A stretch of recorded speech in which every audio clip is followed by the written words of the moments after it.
நீங்க தெரிஞ்சா இவ்வளவு ஆள் இருந்தாலும் பிரச்சனை இல்லை சார். ஏன்னா உள்ள போக மாட்டோம்.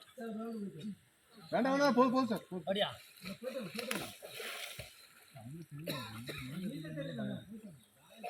காலை அடிக்குது, காலை சூழ்படுது. நமக்கு அடிக்கிறதுனா போக முடியாது. ஆனா இவர் தண்ணி கலக்கிறாரு சார். அவர் பேர் எப்படி அடிச்சார் பத்தியா? பால் விட்டு இது கலக்குனுச்சு இல்லையா?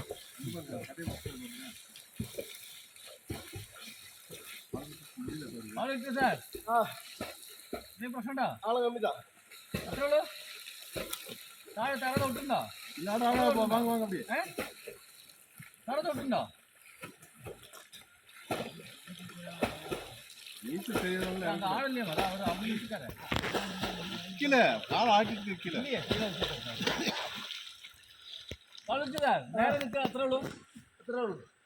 அவ்வளவுதான்.